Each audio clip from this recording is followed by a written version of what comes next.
Hello. Welcome everyone to N-Dowd and Enlighten, where we help you manifest your goals and uplift your soul. So, if you're watching this live, please be part of the conversation. I would love to hear your guys' thoughts, your guys' opinions on any topic that we're talking about. Today, we're going to be focusing on breakups, healing after a breakup. It takes a lot out of us, right? So, today, we are going to go over. I wanted to look into some not so common ways that people always talk about as far as what you can do to help heal from a big breakup. All right, so let's get into it.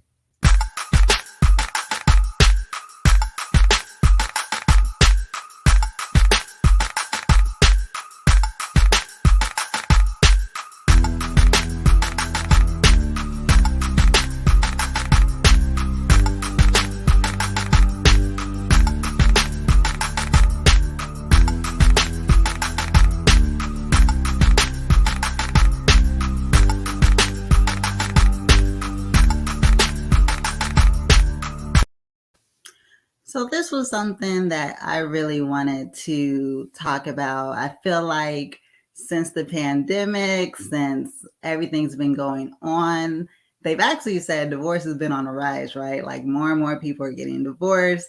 I know I've heard about a lot of people breaking up, and it seems like on top of dealing with everything that we've been dealing with the pandemic, now we're having to deal with some of us dealing with heartache, dealing with a breakup.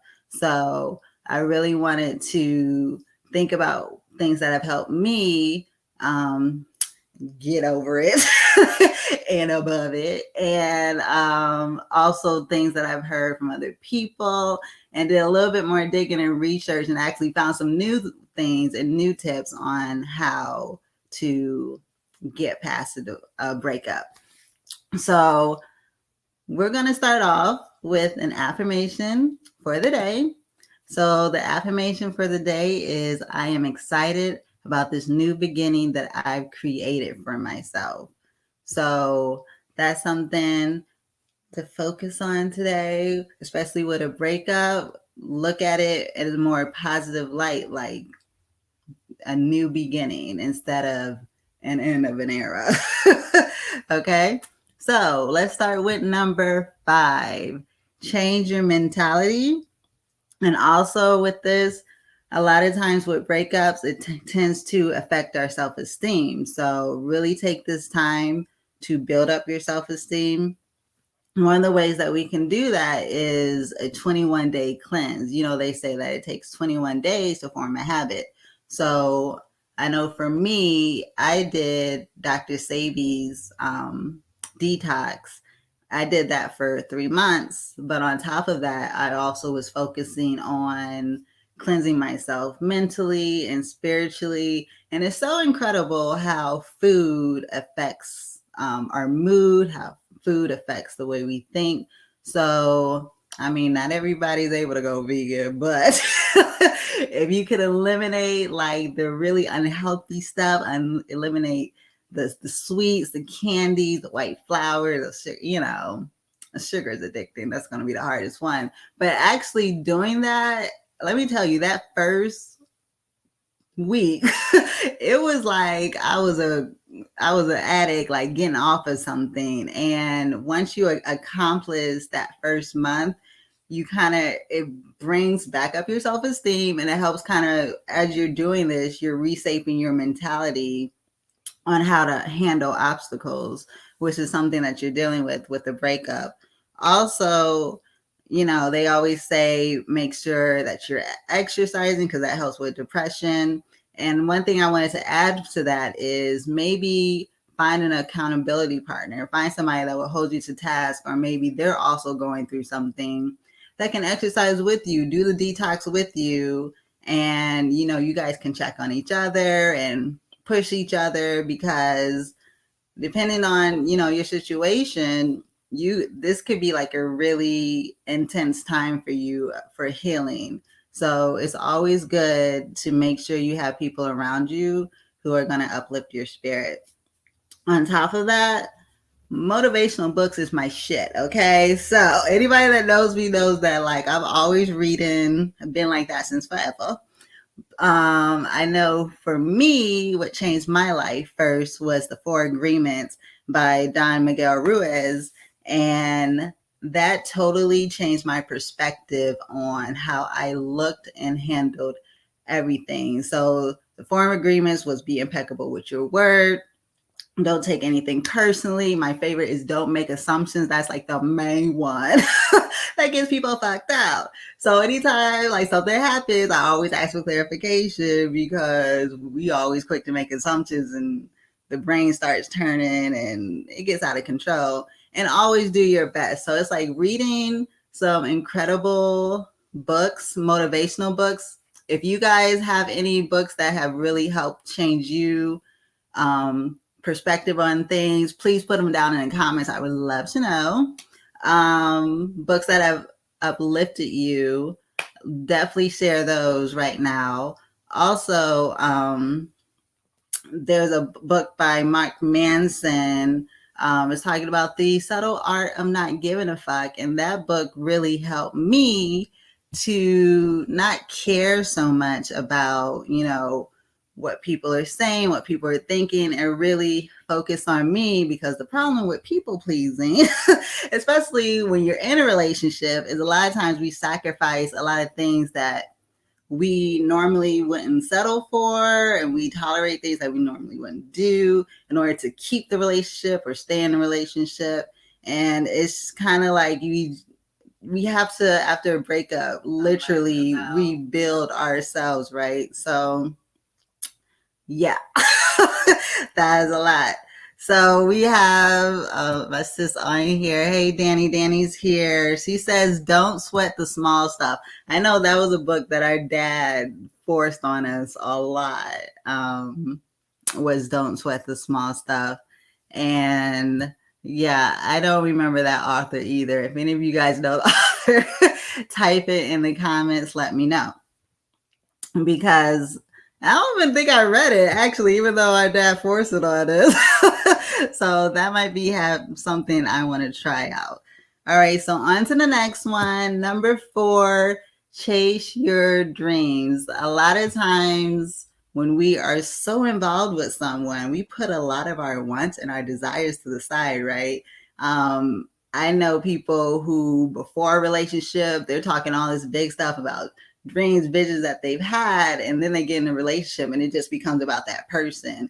And then when the relationship's toxic, they really push aside what they want, what they desire, in order to try to make this relationship work, with not. So after a breakup, really sit with yourself and think about, maybe, for me, I love dance, and that's something like I've always wanted to go back to. And, a couple times I've tried to take dance class here or there. So think of something that you were really enjoying before, even when you were younger, and get back into it. As far as chasing your dreams, like for me with N-Dowd, it was a vision that kept coming to me. So I decided ultimately to just go after it. And a lot of times we have these visions or thoughts of something that we want to accomplish, and we're scared to chase them. This is the best time. This is the opportune time, because not only are you more focused now because you have the time, but it also helps you stop thinking about that person, stop, going into stalker mode, wanting to check their Facebook, their Instagram, see what they, become booked and busy yourself. Also, that would help whoever that left you to kind of be like, oh, dang, like, especially if they did you wrong, all of a sudden they realize what they did wrong. Not that we care, right? Do we care a little bit? But yeah, so it kind of helps you, make, and also put you in a better position to find another partner who is better suited for you, because now you're focused on yourself and you're building yourself out. Thank you, Craig. Richard Carlson. Thank you. Don't Sweat the Small Stuff. That's a good book to try out. Also, you want to take this time to really turn your focus inward. Like I said before you're all about that person, but now you want to make sure that this time is going to be all about you.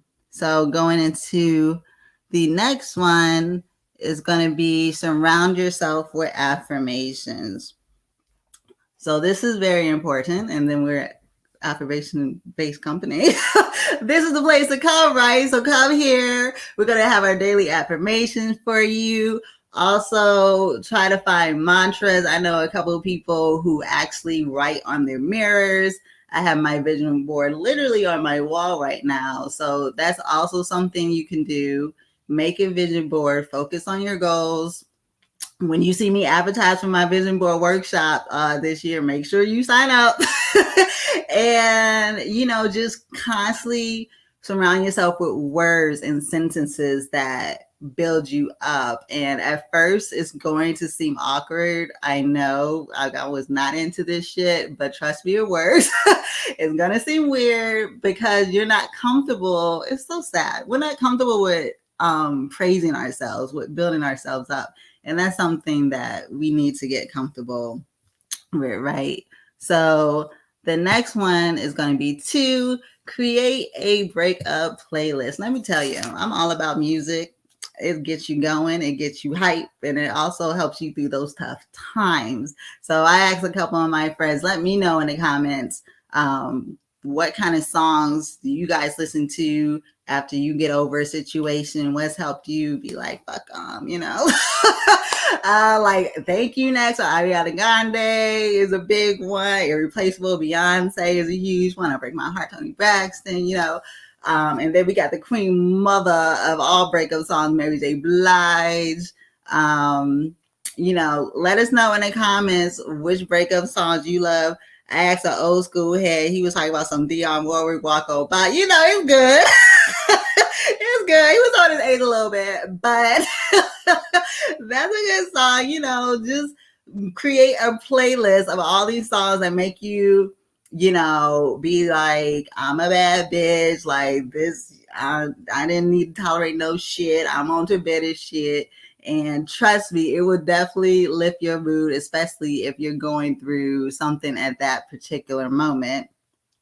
And so that leads us to the very last one, which is, it was actually surprising for me because I didn't even, everybody seems like, get closure. You got to get closure, right? Like everyone talks about closure.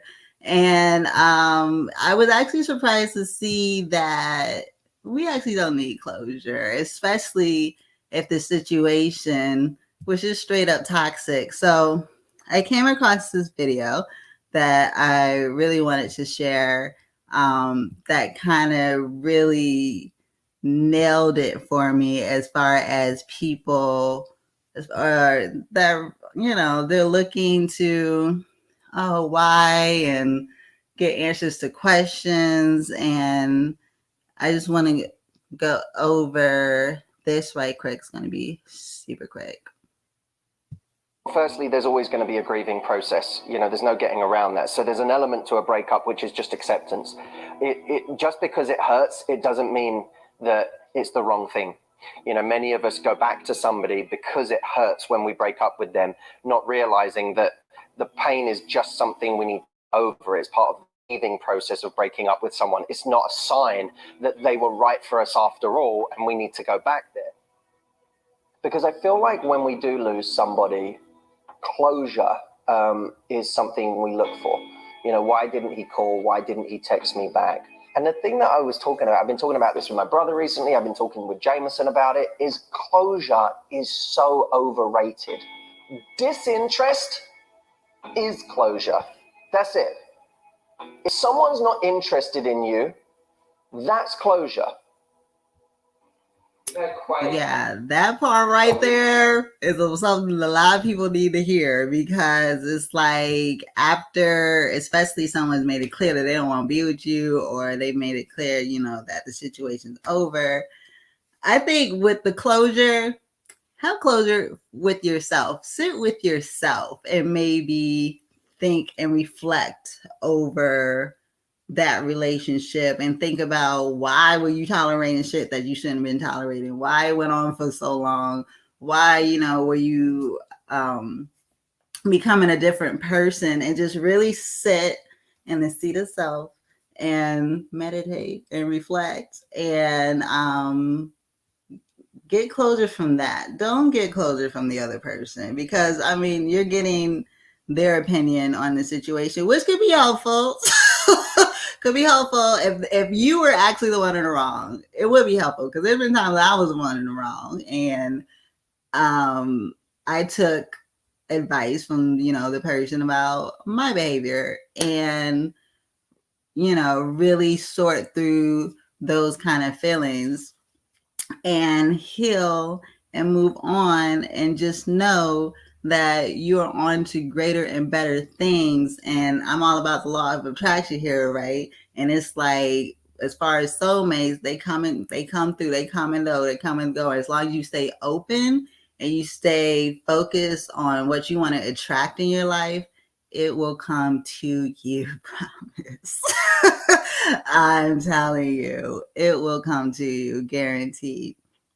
So thanks everyone for watching. Make sure you hit that like button, that subscribe button. Also in the comments, let me know what you do to help you get through a divorce. Definitely want to hear it and share it with each other and help each other out. And always remember that a breakthrough could always be around the corner. Stay endowed.